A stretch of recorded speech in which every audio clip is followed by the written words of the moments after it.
So we are here at Decolonizing Science Fiction and Fantasy, what it means when we're talking about that, moving on from problematic roots in science fiction and fantasy to a more inclusive and diverse community. I'm your host, Tobias Buckell. I'll be moderating this panel and talking to our awesome guests, panelists here, James Beeman. And how do I pronounce your name? It's Ms. Klobah Wayme. Collins. Wayme? Okay. Yeah. I just want to make sure I get it right. I haven't heard it before. I've seen your name plenty because I know your mom, but I've never actually heard it. Wayme. All right. Fantastic. So thank you so much, both of you, for joining us. Can you introduce yourselves to the audience and tell us a little bit about why you're on the panel, what you're interested in talking about, and so forth and so on? Okay, well, I guess I'll start. Yeah, I'll start. I'm James Beeman. I am currently a director at large in SFWA. Outside of that, I am a writer who's written about 40-some short stories in different venues and 3 indie novels. As far as talking about what we're talking about, just having consumed a lot of media in science fiction and fantasy, it'd be nice to talk about all the, I guess, the subtle racism that's there and ways to kind of overcome it. That's why I'm here. Awesome. Wayme, would you like to introduce yourself? Yeah, hello, I'm Wayme. I'm a writer and student, and I'm based in San Juan, Puerto Rico in the Caribbean. I'm on this panel because I'd like to, as James said, see all the subtle ways in which racism and also sort of colonial mindsets are in science fiction, but also evaluating who we put in a subject positionality and how on a language level even some of the things that some of the terminology that we utilize in science fiction is based in colonial roots. And I'm Tobias Buckell. I'm a Grenadian-born science fiction and fantasy author who also spent time in the British and US Virgin Islands, just not too far away from Puerto Rico, just across the way there.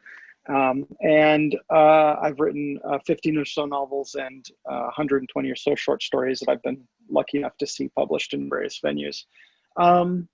So first of all, I'd love to ask you then, like, let's dig into some of the, how colonial, how racist is science fiction's roots in the old talk show? How bad is it? Let's just talk about some of the examples and some of the problematic things that we see in science fiction. Wayme, would you like to start and take us out? Absolutely. I think one of the most common things that we still see in a lot of science fiction, especially when we're talking about quote unquote off-world colonies or things like settlements, or even the terminology of using frontiers, implies that there's a known space and there's an unknown space, and then the unknown space is the foreign space, is the quote unquote other, right? And I think in its origins, everybody knows about the ways that some authors characterize monsters, and the monsters are really racial metaphors, right? So some of those ideas are definitely still present in science fiction. So when you encounter alien races, I think we have to be really conscious about the way that one might talk about them and one might characterize them, because they're rooted in sort of profiles that imitate the way that the original exploratory colonial texts describe the indigenous populations that they encountered when they came to the Caribbean or to the continental Americas. Yeah, in a lot of ways, that sort of literary tradition is of the sort of explorer going to the new world. Yeah. You see a lot of that sort of vocabulary still used. James, what are some of the things that are striking you that are embedded in the history of science fiction that is kind of distorts it that way? Well, it's funny that you bring that up simply because I recall when I was young, I would, like I said, watch a lot of Star Trek, read a lot of books, that kind of thing, and didn't really realize how racist some of the stuff was because as a kid, you don't think about things in those racial lines. But then as I got older and started to reflect on the things that used to be childhood favorites, it was really troublesome. Like being an adult and reflecting on how these things kind of shaped me. Let's say for like the movie version of Lord of the Rings, where you have these orcs and they got dreads and they're looking like brothers. It pretty much is easier to cast the brothers because they had the noses that they wanted, and the physique and all that.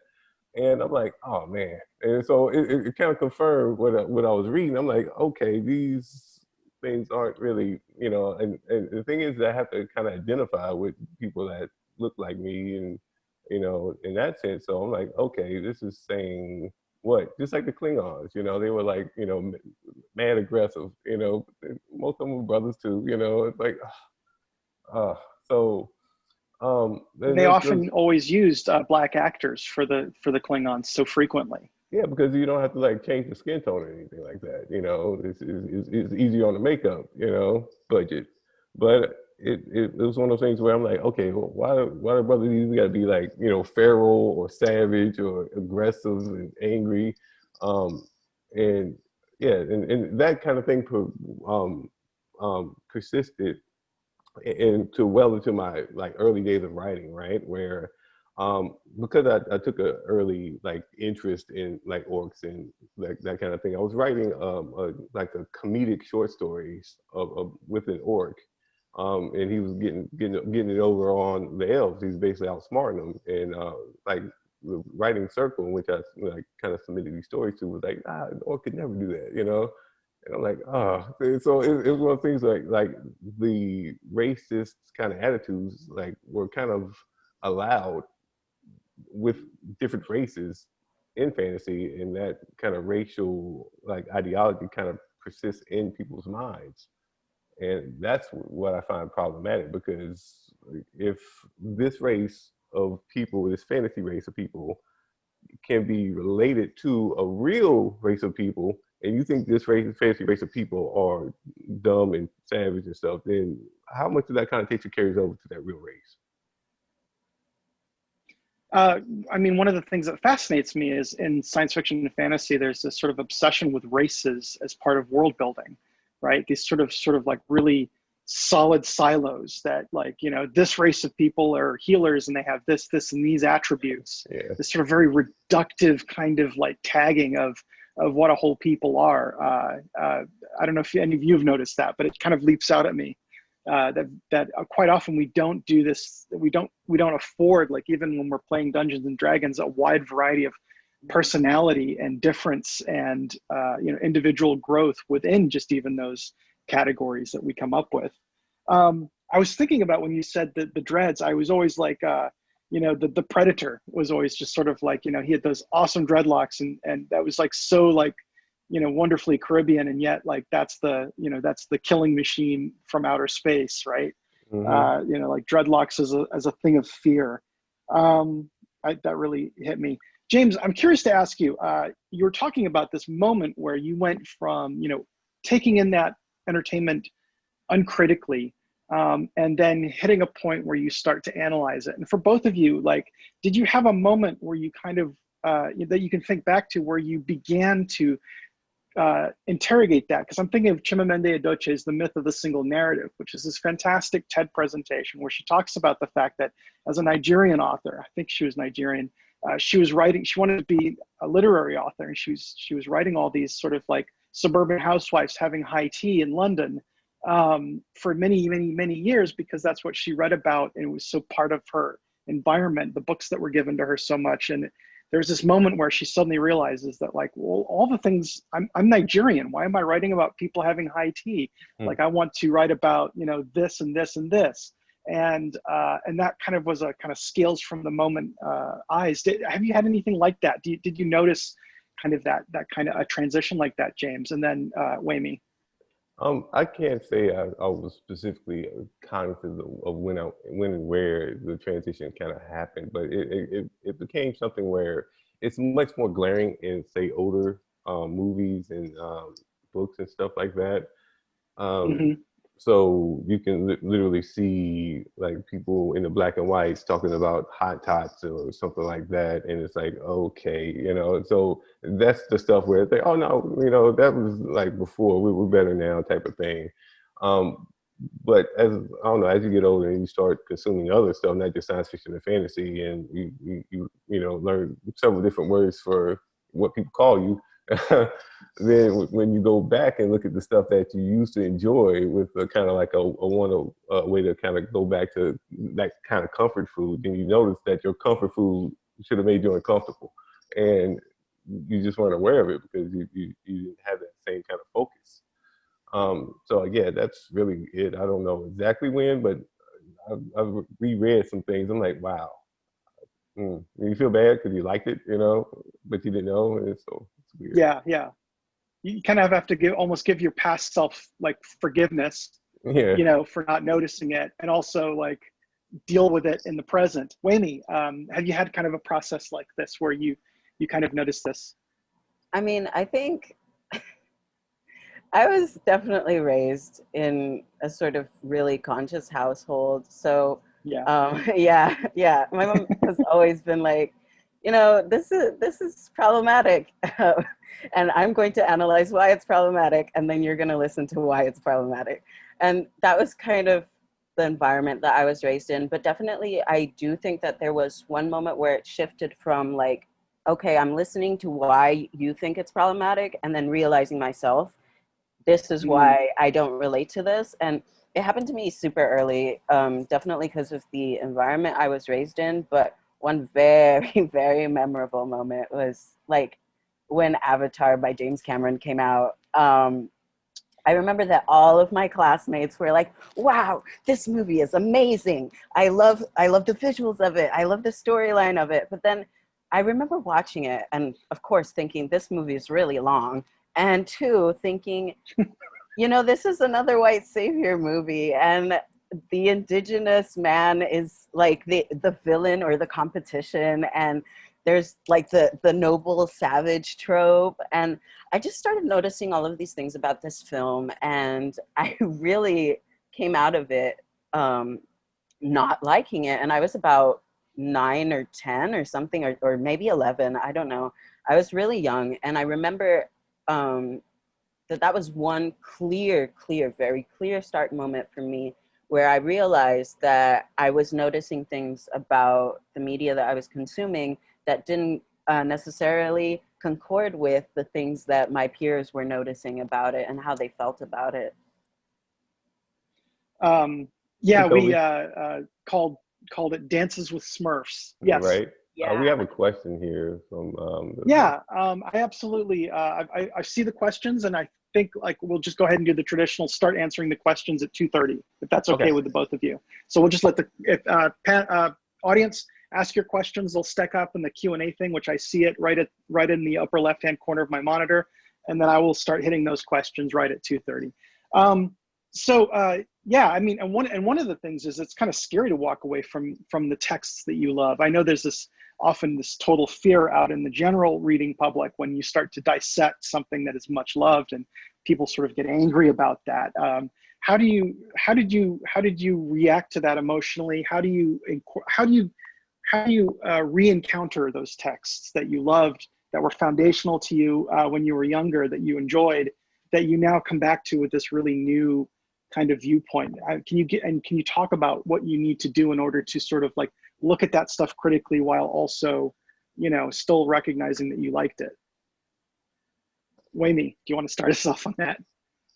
All right.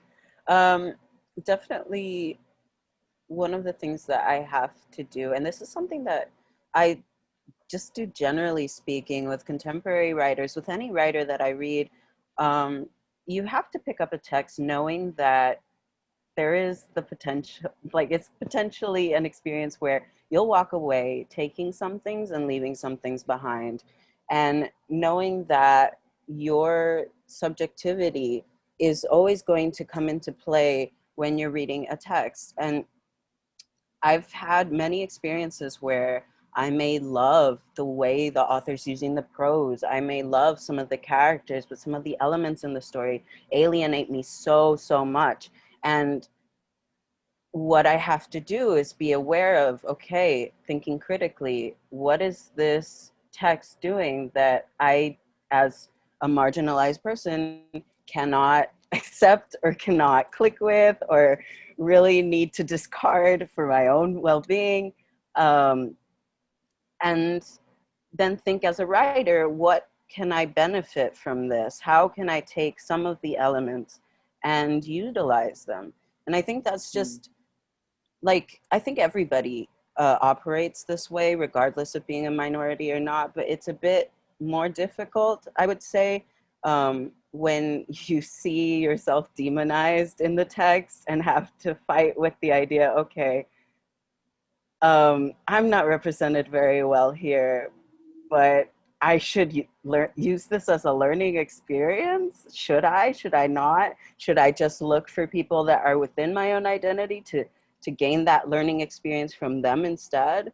I think it's very complicated, but I definitely do try to see what I can leave behind and how I can evolve whatever I've learned from that text.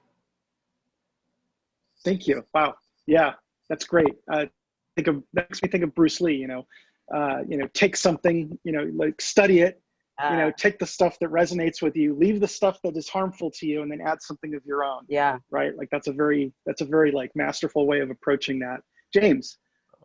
Well, I don't know if I probably should be more like that, but I am more of the kind to burn the book, in a sense where I make it my point at this point, especially if it's something popular, like say Avatar was, to broadcast my grand displeasure to anyone and everyone that will hear me, so that they can be aware that the thing that you might be enjoying is problematic for me, and you should be watchful of that in the future if you care about that kind of thing. Like I remember when the new Star Wars came out, and I don't know if you guys remember the commercial when the black dude got the lightsaber, and people railed about that, like, oh no, Black Jedi, I'm like, really? But more so to the point when you get to the actual movie and the dude is a janitor. And I was like, wait a minute, I was so pissed at this. I was like, and I made sure everyone who knew me knew that I was pissed that they got droids in space that speak languages and do all sorts of stuff, and they made the only brother in space on the Empire, a janitor. I'm like, really? And then, he had a serial number for a name, which is problematic in and of itself. And then, like, ostensibly a white man names him. So I'm like, your name is, Finn? Like, I don't like that. Your name's Finn now. Oh, I like that. I'm like, if his name was like, serial number was TDI something, he'd be like, oh, I'm naming you Toby. Like this is Roots or something. And it's like, none of y'all see a problem with that. And so I make it a point to broadcast my grand displeasure every chance I get. Thank you. There's a really good book I would recommend to the audience, since we were talking about the past of stuff. It's called Colonialism and the Emergence of Science Fiction by John Rieder, John Ryder. You can find the paperback for like $25 around. The Kindle is $9.99. And it's really good scholarship at how deep the sort of colonial literature of the 1800s inspired the very nascent sort of emerging science fiction genre of the late 1800s. And there's a lot of sort of intertwined there from the late 1800s, a lot of sort of things that affected our genre as it started out, that's deeply embedded in some of those things, which is why we have so many encounter narratives, so many discovery narratives that lean heavily on that colonial language that Wayme was talking about.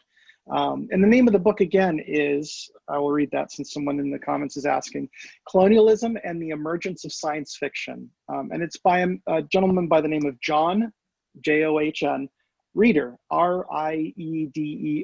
One of the better textbooks I've read that kind of like deal with all of this and do just fantastic scholarship. It's a very illuminating book. I read it at a time where I was doing a lot of interrogation myself, and it actually did a lot of the legwork for me. You know, I was kind of like, you know, hazily kind of grasping at some of these things and trying to think about them and put it all together into this like sort of narrative and history lesson for myself. And someone recommended this book to me, and I read it and I was just like, oh, okay, that fills in all my gaps. And that works really well. Okay, I get it now. That shaved 2 years off of my work here and move on. So let's talk now. We talked about the problematic history. I love the examples we brought up about media. We want to talk now about how to move forward for the next 7 minutes. So let's talk a little bit about what you would like to see happening, some of the good things maybe that you see happening that you can point to as examples of where we should go, obviously knowing that we just don't have nearly enough. But like, what are some of the high marks that you'd like to see more of, and like what are we missing? What do we need to be doing? How do we, you know, what kind of energies do we need to be focusing in what directions? James. Well, and the reason why I talk a lot in terms of like movies or shows or what have you is because me and my family get to watch those, so it's a shared experience versus me just reading a book that and potentially only I've read or whatever. So like, for example, I think a good way to kind of move forward, at least for now until they ruin it maybe, is Lovecraft Country. That's, to me, I think that was well done in the sense that they took Black people in like the 50s and 60s in that very Jim Crow-esque, very racist era, and did not shy away from that. You know, like you'll see period pieces where they had like Black folks and white folks who were just getting along, you know, and there was maybe one racist somewhere. No, it was like a whole system, you know, and these people are trying to move in line with that system, you know, as that society dictated, you know. It made everyone humanized. Even like when they had there was an episode based about the Korean War with a woman who had like a Korean spirit in her, and they didn't otherwise her either. Everyone's treated with a certain level of reverence and respect, which is refreshing. And you can contrast that to Raised by Wolves, which is another HBO property in which all the Black robots are servants, all of them. So it's like that's coming from like a South African-based company or something like that. And the thing is that racism is kind of like this indelible thing sometimes, where you don't know the things you're saying or doing is inherently racist. So they're just having to, I mean, one of the help service was named Leash. And I'm like, really? So yeah, so there's two contrasting things that, you know, hopefully people are being more mindful and more respectful of cultures and different backgrounds and stuff versus just kind of doing what fits the, you know, what they kind of know. Because what you know might be racist, you know? Wayme. Yeah, I think you brought up a really interesting example in terms of even including AI into this idea of race. That's something that I hadn't thought about, and I hadn't seen the series that you mentioned. So that was very interesting. I think one of the things that I've been fascinated with lately and that I've been seeking out is definitely narratives where there's the subject isn't usually the colonial subject. So I've been looking for a lot of speculative fiction written by Indigenous writers, and you know, exploring the idea of alternate histories where possibly some of the effects of colonialism just don't occur and things unfold in a different way. And I think that, like, examining narratives where there's a potential for a history that occurs untarnished by colonialism can help us really think about how to unbuild the way it has affected us in our contemporary times, in our real lived experiences that we have at the moment. And one very interesting thing that I heard as a piece of advice to a peer was, you know, when, especially in the fantasy genre, it's still very popular to have things like hierarchies or even like slavery in the narrative. And when we were in Crit, my peer was asked, like, why you need to evaluate what this is doing for your plot. Why is this element still there? Why is slavery there? Why are you including it? Is there anything you want to do with that? Because we've seen it before and then it's not discussed in the narrative at all, right? It's just there as a part of the world. It's just a given. There is slavery in this fantasy society. But I think moving forward, you need to really consider what elements am I inserting into the story and how am I going to address them? They're not just decorative, you know? Yeah, one of the things I've noticed a lot is that in fantasy, slavery is a white character building, right? It's used for like this trial that they go through that they always escape from and show how they would have done it if they had been put into slavery, right? Yeah. Like we would have just had an uprising, or we just would have been so awesome that we would have, you know, you look at the early bit of Conan where it's just like, this just made him really muscular. That's what slavery did, right? Mm-hmm. Yeah. Never mind that, like, you know, in actual slavery, you're given so few calories that you can't develop muscle mass.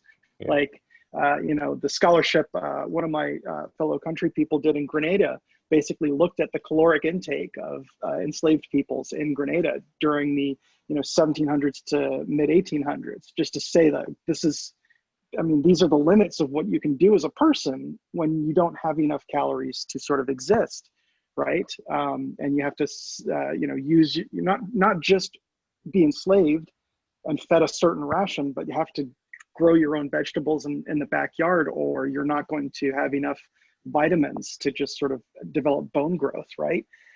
So it's like so weird. You know, I saw another really good author, but I saw another one where it's just all about galley slaves and how that was sort of a great character building, you know, piece for the character. And it was just sort of like, you know, I'm so tired of that. Whenever I see like a character in a fantasy novel get like captured into slavery, I'm always just sort of like, well, now's the part where you get like the Hollywood music montage as he becomes awesome because of all his trials and tribulations. And any sort of deep historical dive into what it actually was just like, no, this is like far more horrific than sort of like, you know, going to like boot camp.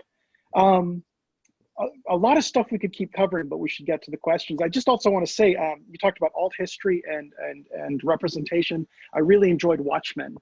For that. I don't know if either of you saw that. Watchmen was really interesting because they did use alternate history to interrogate some of the racial history of our world by sort of highlighting it, by doing something different, creating a point of divergence at the Tulsa riots. And I thought that was really interesting because until then, almost no one I talked to had ever heard of the Tulsa riots.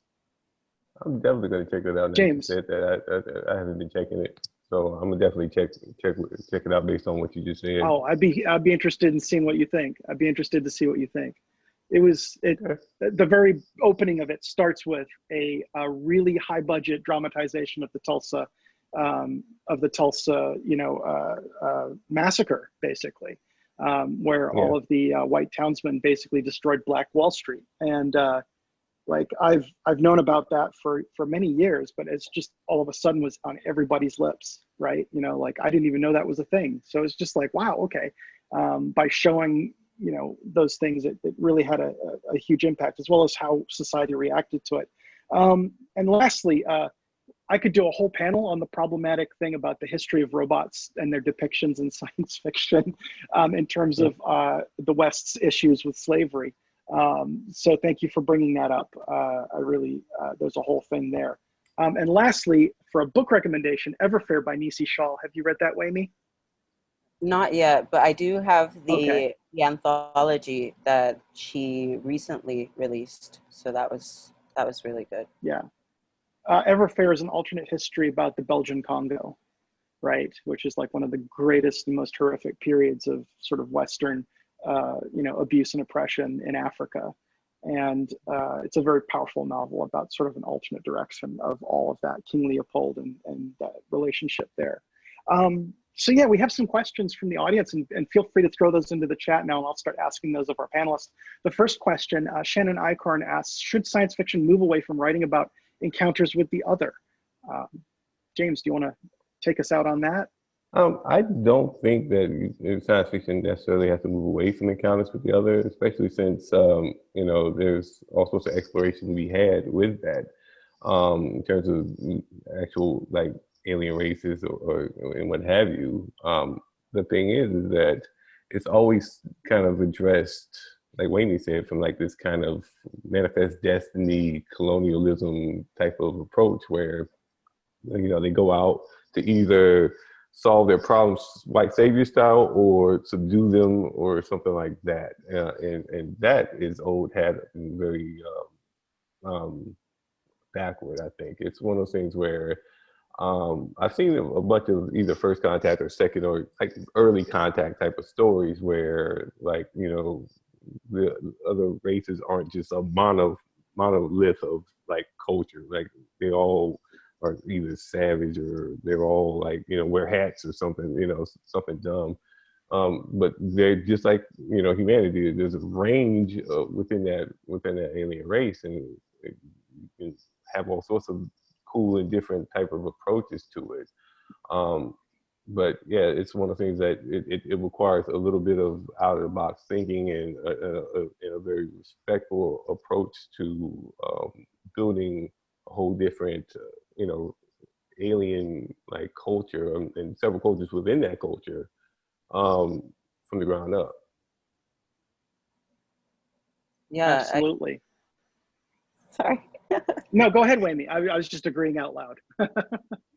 Yeah, I definitely agree with everything that you said, James. I think that it definitely can come off as like flat or shallow if you don't put in the work to make it a more diverse representation of this new encounter with some being or beings, this new population, right?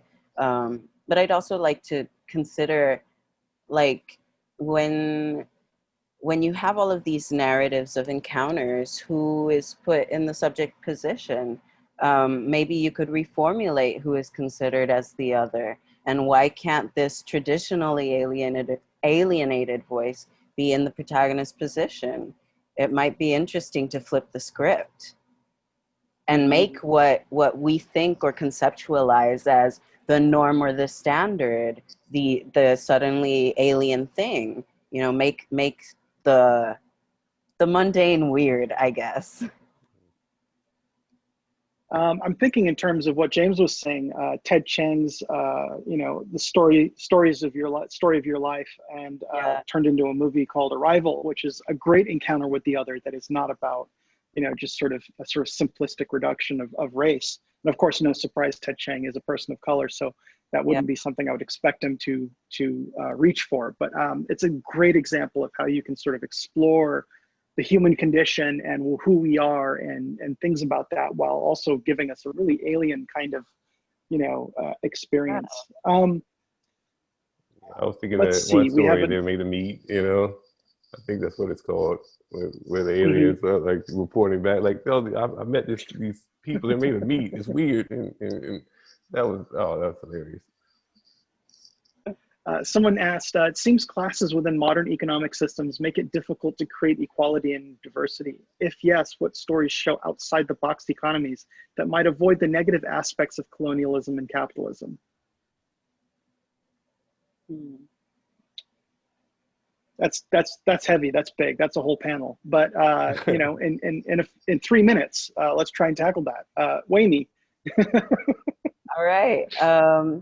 Yeah, this is a question that I've actually been thinking about a lot. And like more so because I'm also a visual arts student. So we've been talking a lot about how can we evaluate how much impact capitalism and our current state of society impacts the way that we produce things, broadly speaking, creatively speaking. Um, and whether that impact can somehow be subverted, considering that we are raised within the system from birth, and we have all of these internalized prejudices, right? Or ways of thinking in terms of what it means to be a laborer and what it means to be constantly producing content, right? Um, so I think that it is very difficult to conceptualize of a new economic system when you're so deeply entrenched in one. Um, and I don't really have an answer to that question yet, because I think I myself struggle to conceptualize of a world where labor is not the first thing on my mind, where economics is not the first thing on my mind, and where social divisions aren't based on these sort of, you know, we're fed the myth that if you're productive enough, you can reach stability, economic stability, and change your social level. But in the end, it's still a myth. And I think the best thing that I, as a writer, can do right now is question that from a speculative standpoint. But I haven't gotten to the point where I can suggest a change or see a different form that sort of realistically ties into the directions we're going in as a society. James. Right. As far as as far as I'm concerned, I'm pretty non-capitalist, because it is definitely built on inequality. You know, from the free labor slavery to now, where you have a prison pipeline, and the virtually free labor inherent in that. So I've kind of looked at different systems, whether it was resource-based economies or the stuff that Richard Wolff talks about with the basically social democracy in terms of worker co-ops and stuff like that. And I honestly think that whole worker co-op thing is potentially a better future for people who, you know, want to have a say in their own lives, in a sense where, like, right now, most companies are pretty autocratic, where they tell you what to do and you do it, and they of course make more money off of you than you make off your own labor. Whereas a worker co-op, is everyone sitting around and discussing things and voting on things like, hey, do we want to move the factory? And well, no, we work in the factory. Why would we do that? No, So that, should we give ourselves raises? Yeah. Well, how about the one guy who thinks he's CEO? Nah, let's give everyone raises. So it's one of those things where I think that works to provide a better groundwork for a more inclusive and harmonized type of society. Yeah, I mean, we could do a whole panel on just that, alternative economic systems and, impact on the society like this. So, I mean, I don't think there's an easy answer to that. And I think we're all sort of exploring, the impact of that, whether it's, taking what we have and kind of, more sort of Scandinavian approach, which is to fix the flaws by, introducing these bolt-ons, or going all the way out.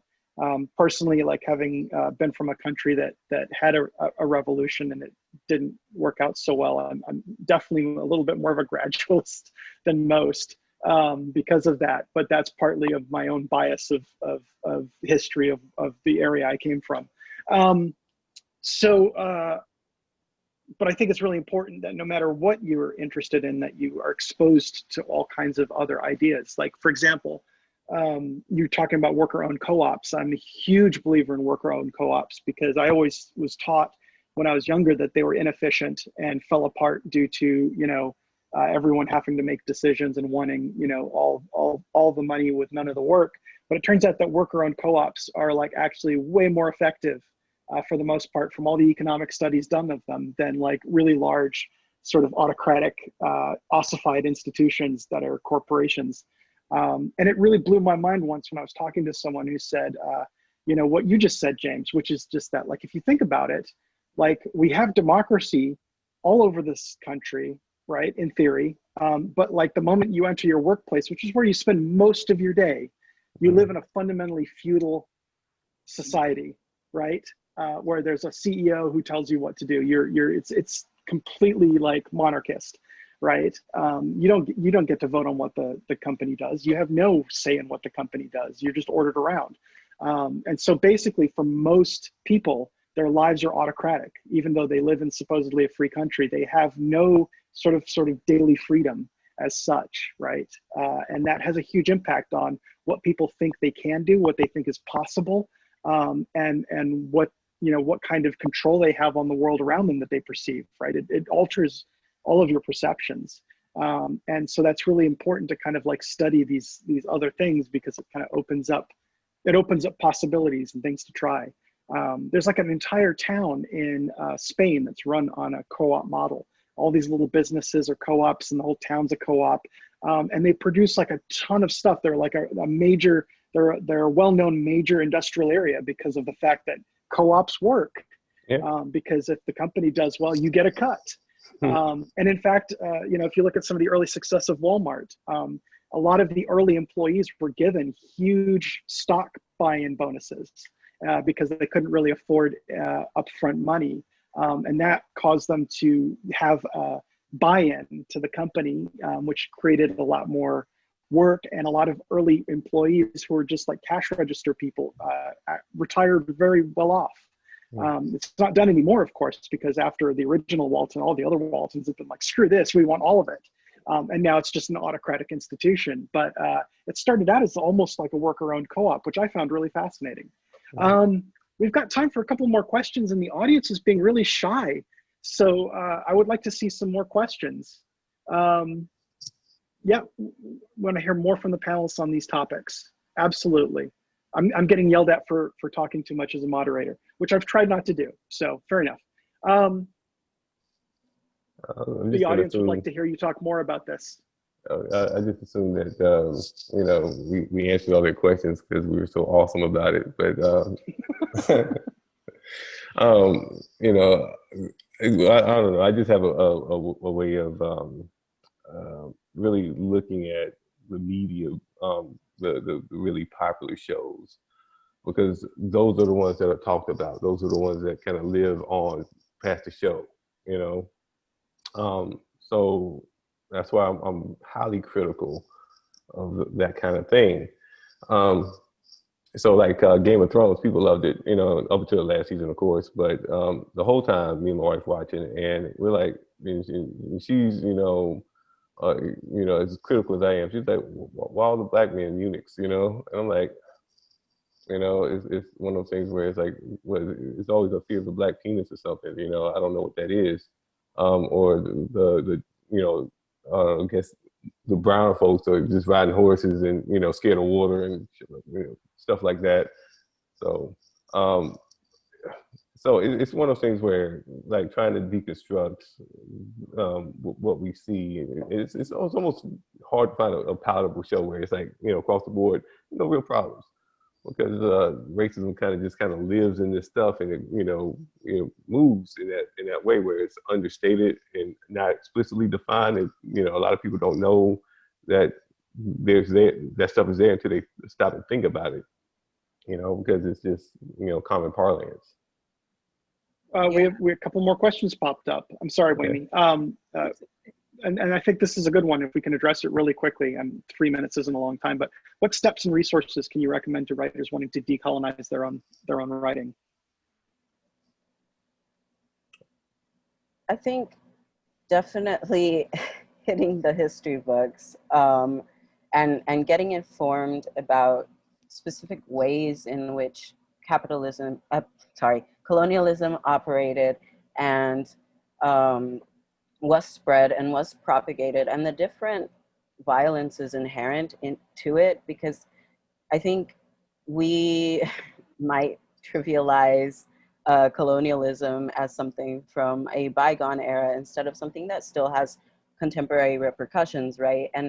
And the way those manifest themselves are on a social level in terms of racial divisions, on an economic level as well, in gender, in sexuality, all of these viewpoints that are constructed and usually hegemonic, like how much of that was imported and enforced under colonialism.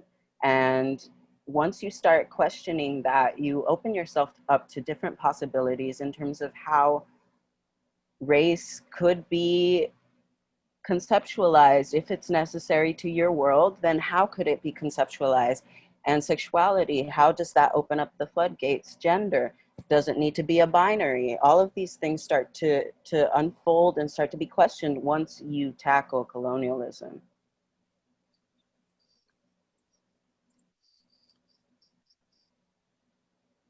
James?